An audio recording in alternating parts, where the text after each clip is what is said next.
How to plan a menu for an event?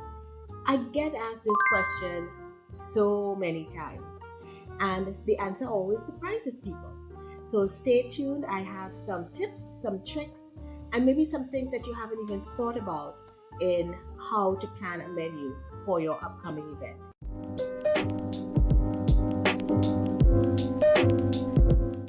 Hi, my name is Jillian. I'm with Caribbean Caterers, and you're going to learn a little about what we do here at Caribbean Caterers to plan the perfect menu for your event. You'll be surprised by some of the things we do, and I'm going to give you some insight. The insight we have realized is in so many different categories before we even begin to talk about the food.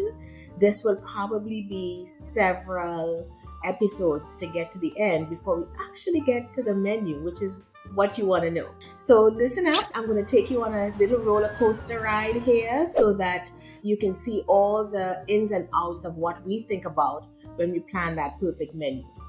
So we hear all the time here at Caribbean Caterers about how great our menu is, that people always rave about the food. Years later, guests are hearing from their guests about the food at their wedding or at their gala or at their birthday party and so on.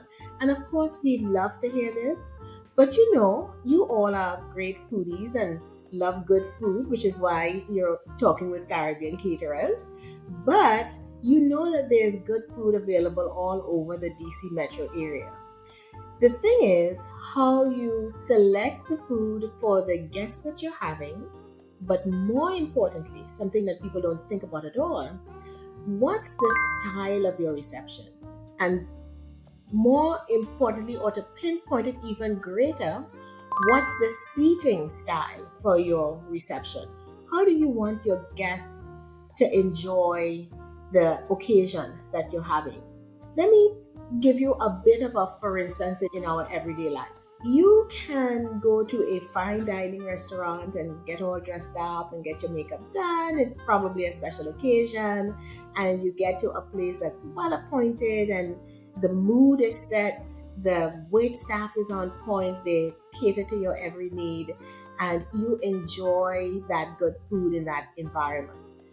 Now, you could have had that same menu take out at home in a paper box, sitting in front of the TV eating, and had a completely different experience with the exact same menu. And so it's similar to that in when you're planning a menu for your guests, particularly when you have a large group that you may or may not even know their eating habits and so on. But before we get to the meal, we want to understand two things. One, what's the experience you want your guests to have at your event? How do you want them to feel? What do you want them to say as they leave your event? Not only about the food, because the food is integrated with the entire occasion. There's another analogy is, you're decorating your house, you have a room, and you won't use one set of colors and then bring in a totally different color just to slap it in place, because it will look like it was just slapped into place. It didn't look like it was integrated and blended nicely together to give a lovely serene or whatever type of environment that you were trying to do. It's the same with the food.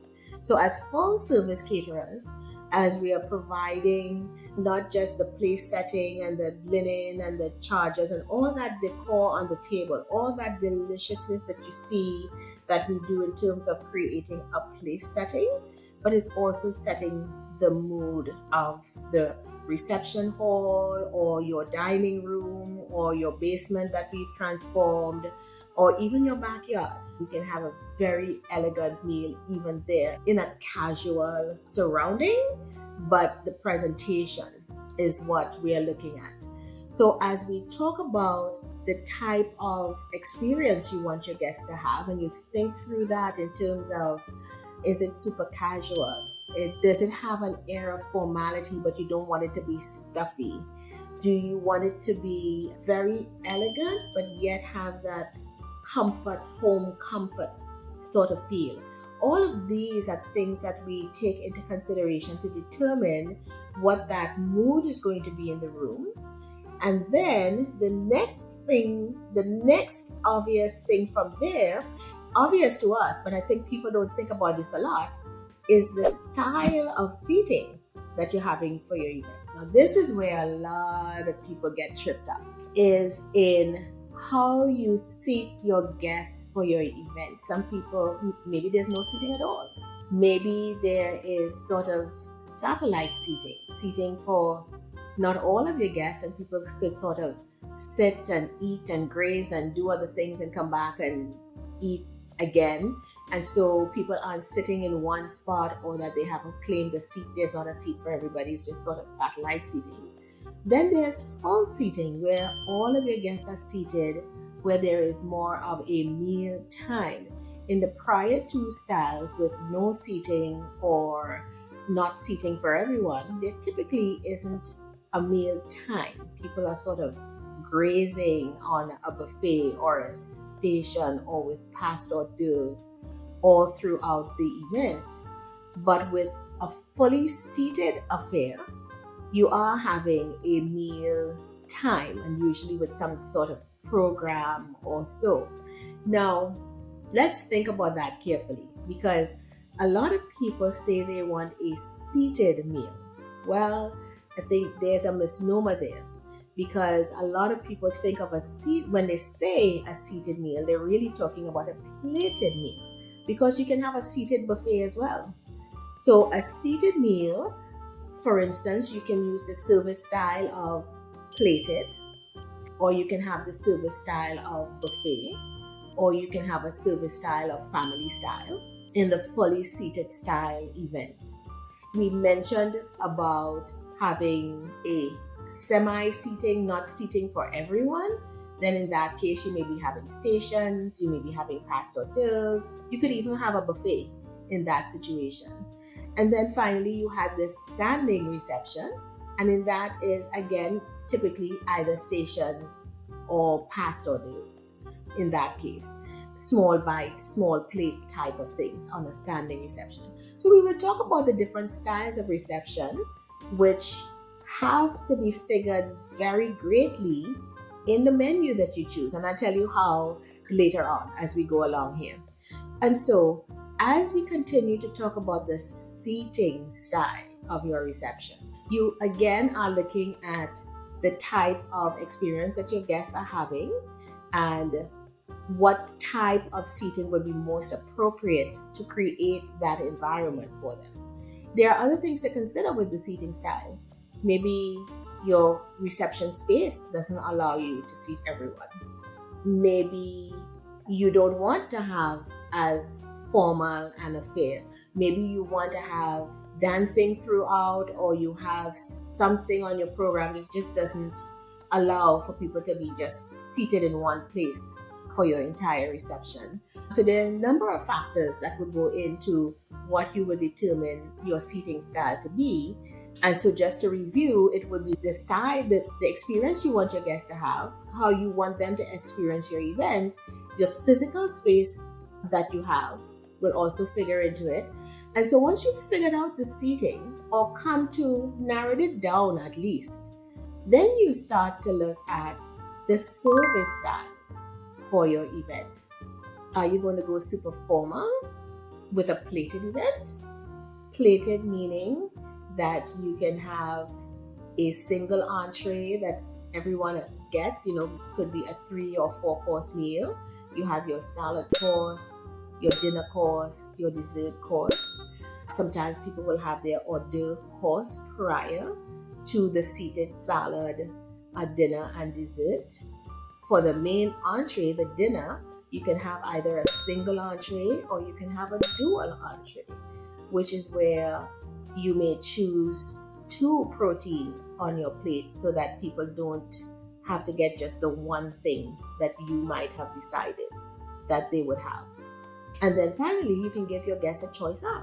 You can give your guests a choice of, chicken, red meat, seafood, vegetarian. You can poll them and you can have those numbers ready for us, and know where they're seated in the room so that we could deliver the meals to them. I know we've talked about that at length in another chat that we've had. So we will put the link to that so that you can review that as well. So once you've chosen now, you're looking at fully seated, either plated, like I just explained, or you may have a buffet with the fully seated. You can even have family style, which is where we bring all of the dishes that you ordered to each table. So they're on smaller platters, just like you do at home. Each dish is on a smaller platter and is brought to the dinner table with the how many ever people you've seated per table.